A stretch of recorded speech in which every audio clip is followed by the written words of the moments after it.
Näme boldy? Hazreti İmam Malik aydypdyr.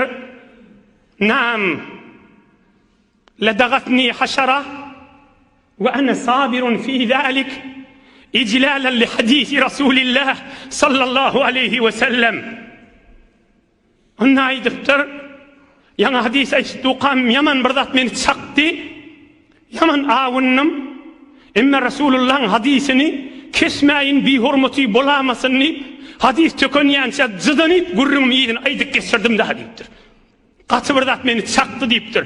Görseli içýan çakypdyr, akrap çakypdyr.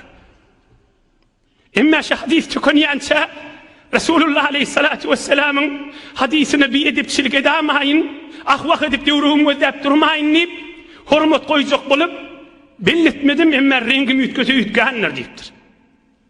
Muhammed Peygamber server, serdar alem, rahmetül lil alemin, şahsiyet, buzurgu varlığına, Allah Teala aziz ve hormat ve şerif edilliğine, halkın içinde tek bolan, belki insanın hormatını saklayın dedim deyiptir.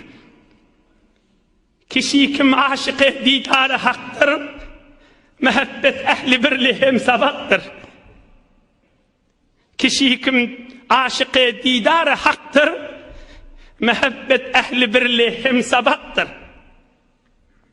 Bela oqi qadalsa urmagay ah. Kılıç başıga gelse bozmagay rah. Anandek mülkünün sultanı bolsan, ne hacet yer yüzünün hanı bolsan, Hazreti Sofallah yarişan soğuşurvay diye. Kişi kim aşık didarı haktır, Allah'a aşık ve Allah'ın dostuna aşık bulan insanlar, mehabbet ehli birliği hem sabaktır. Hudaýa aşkın içinde geçirenler adamla bilen hemmesi hem hat, hem pikir, hem yollar diýipdir. Bela oqi qadalsa urmagay ah. Kılıç başıga gelse bozmagay rah.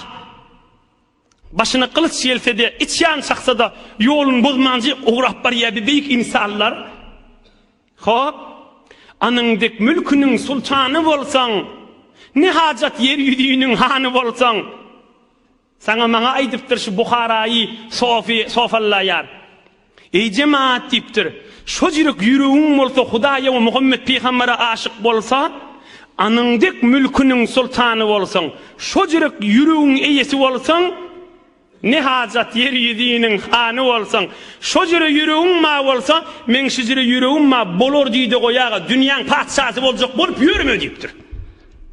Men şu jürek yüreğin ma diýdi galkyna gedip diýipdir. Anandek mülkünün sultanı bolsan, ne hacet yer yüzünün hanı bolsan. Oýum şu jüre yüreğin bolsa, şu jüre aşkyň bolsa, şu jüre mehabbetin bolsa, men dünýe ýygnajak diýip ýörme diýipdir. Şoň menen gidip diýipdir. Dünýeden geçdiň, awwal seni guzaklan Muhammed Peygamber bolar. Aleyhissalatu vesselam.